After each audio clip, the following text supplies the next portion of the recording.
He wasn't saving his family, he was murdering them. The monster you travel back to slay is yourself. What if fixing history unleashes something worse? The past is not our playground. If you could witness one moment in history, what would it be? This is the Predestination Paradox. They say you can't change the past. Yeah, they say that every second is set in stone, a fixed point in the unyielding march of history. Sounds absolute, right? But they don't know what I know. God. If only they did. They haven't seen the future I've seen, a future I erased. Yeah, erased with my own hands. They tell you about the glory of changing history, of righting wrongs. Right? They make it sound heroic, almost beautiful. They don't tell you that sometimes the most well-intentioned rescue is the very thing that pulls the trigger. The irony stings, doesn't it? I had to try. I had to save them. It was my mistake, and I would be the one to fix it. My chest still tightens thinking about it. How could I have known that I wasn't fixing it? I was causing it. Damn. That truth hits like a punch. What would you do if you could travel through time? Seriously, think about it. It's a question that has fascinated us for generations, a fantasy at the heart of our stories and dreams. The idea of moving between different points in time, much like we move through space, is a concept that captivates both science fiction and theoretical physics. It's wild, huh? Completely intoxicating. It's the ultimate do-over, the chance to witness history, to correct a mistake, or even just to see what lies ahead. We imagine visiting the age of dinosaurs, sitting in on a lecture by Aristotle, or leaping forward a century to see the world our descendants will inherit. God, the possibilities feel endless.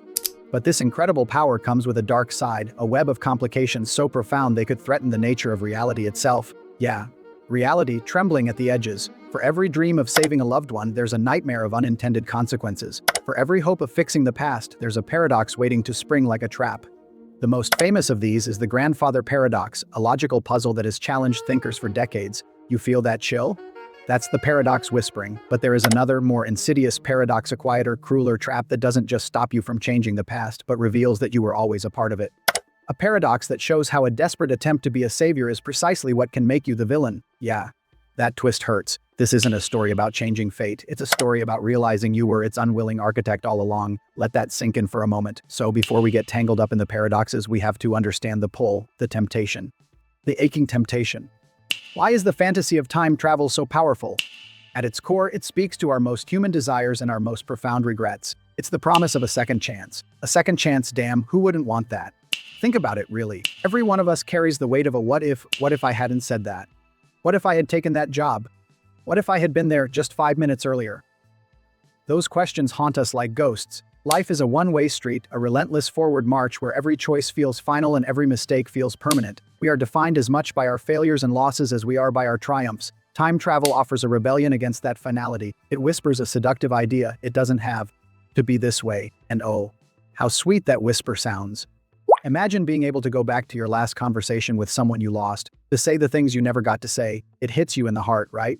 Imagine preventing the accident that changed your life forever, or on a grander scale, preventing a war or a disaster that scarred human history. The impulse is almost always noble. It comes from a place of love, guilt, or desperate need to make things right. We've all felt that desperation.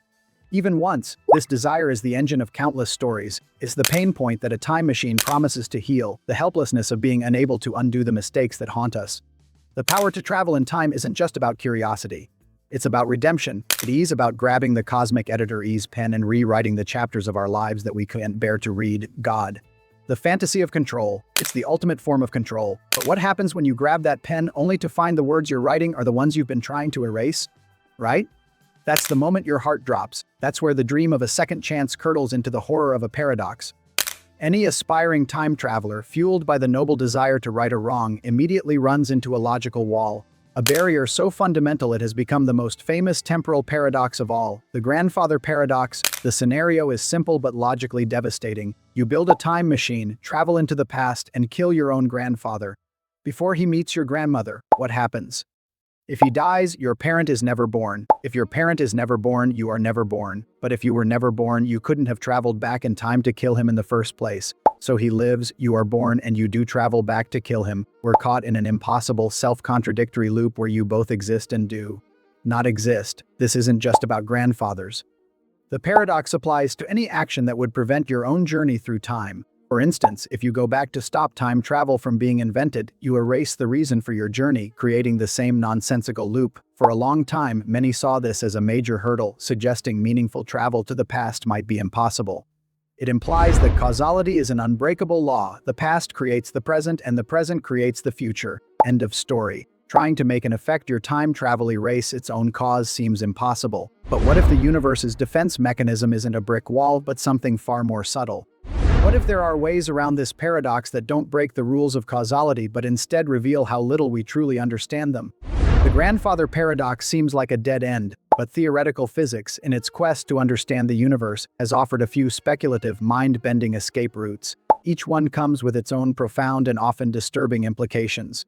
The first idea comes from Einstein's theory of general relativity, the wormhole. A wormhole is a hypothetical shortcut through space-time, a tunnel connecting two distant points. While we often think of this for space travel, theory suggests it could also connect two different points in time. By using exotic space-time geometries called closed time-like curves, pathways in reality could theoretically loop back on themselves. But what happens when you step through that wormhole and try to change things? This brings us to the second major theory, the multiverse or many worlds interpretation. This theory proposes that every time a choice is made with multiple possible outcomes, the universe splits into separate parallel realities. When you travel back and alter the past, you don't change your timeline. Instead, your actions create a new, branching timeline.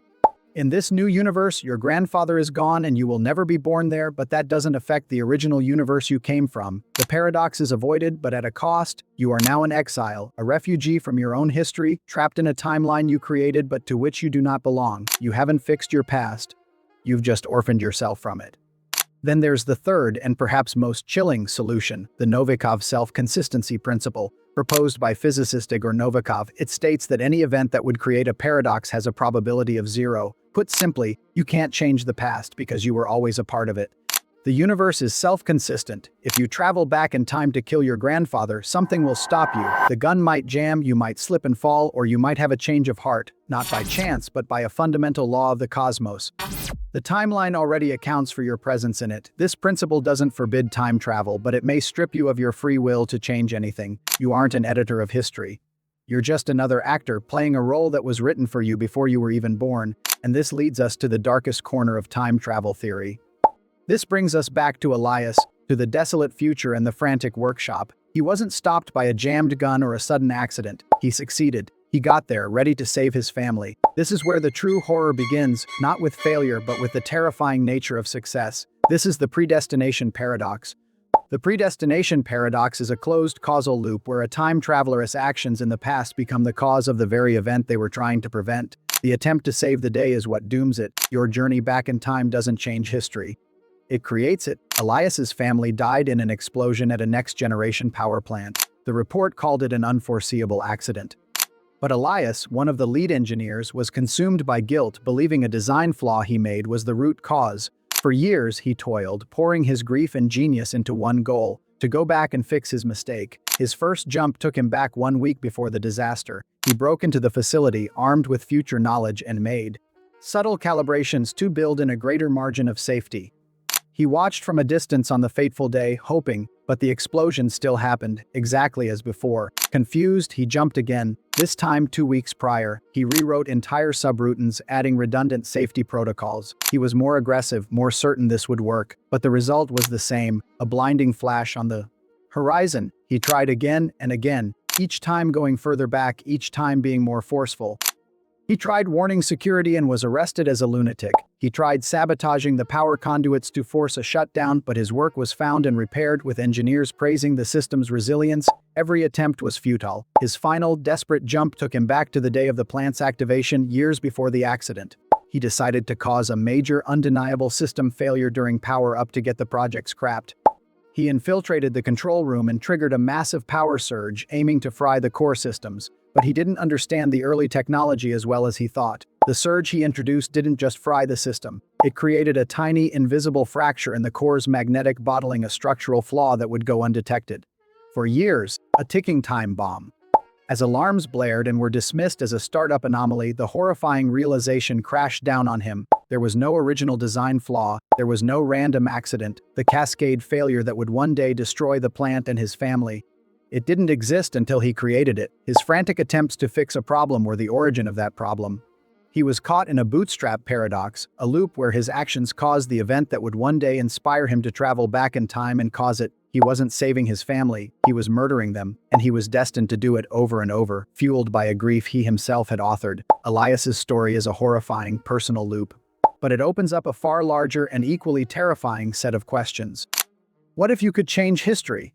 Not in a closed loop, but truly alter it. What if you could successfully kill Hitler or prevent a world war? Who gets to make that choice? The immediate appeal is obvious.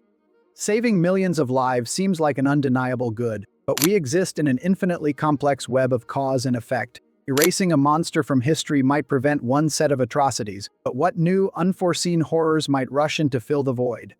A world without a major conflict might mean that certain technological and social advancements born from it never happen. A different, perhaps even more brutal conflict might arise in its place. This is the butterfly effect, the idea that even a tiny change in the past can lead to enormous, unpredictable consequences in the future. You go back to save a single life and you could return to a present where billions have been erased or where humanity is set back by centuries. You would be acting with perfect intention but with fatally imperfect knowledge. This is where the ethics get incredibly messy. Who has the moral authority to be the editor of history? Do we save a beloved leader only to risk a nuclear war? Do we stop a famous disaster knowing that some people who were supposed to die went on to have children who became both saints and sinners? Every single life is a nexus of infinite future possibilities. To alter even one is to play God without a shred of divine understanding. The responsibility would be unbearable. Any change, no matter how well-intentioned, would be a gamble with the lives of every person on the planet. The very act of fixing the timeline presupposes that you know what is best, an act of ultimate arrogance. And as Elias's story shows, it is a path that can lead directly to the very hell you are trying to escape. Time travel remains a tantalizing frontier, a concept sitting at the nexus of physics, philosophy, and our deepest human frailties. While traveling to the future is, in a limited sense, a proven reality of physics, the past remains a heavily fortified territory. Einstein's theories of relativity show that time can pass at different rates, a phenomenon called time dilation. This has been measured with incredibly precise atomic clocks on airplanes and in particle accelerators, which run slower than stationary clocks by tiny fractions of a second. So while we aren't jumping years into the future, this differential aging is a real form of one-way time travel. Travel to the past, however, is guarded by paradoxes and the unyielding laws of causality. Whether it's the logical dead end of the grandfather paradox, the lonely exile of a new multiverse timeline, or the tragic determinism of a predestination loop, the message is chillingly consistent. The past is not our playground. The fantasy of seizing control clashes with the terrifying possibility that we are either powerless to change anything or that our attempts to do so will unleash consequences far worse than the original tragedy. Elias's journey began with the hope of redemption and ended in the horror of self-realization. He learned the hardest lesson time travel has to offer. Sometimes the monster you travel back in time to slay is yourself. The chains of fate are not the ones that stop you from acting. They are the ones you forge with your own hands, believing you are breaking free. The question of time travel forces us to confront our relationship with the past, with regret and with fate. The theories are mind-bending and the paradoxes are maddening, but the core dilemma is deeply human, so we want to know what you think. If you could only witness one moment in history without changing a thing, what would it be? The building of the pyramids? The signing of the Declaration of Independence? The first steps on the moon? Let us know in the comments below.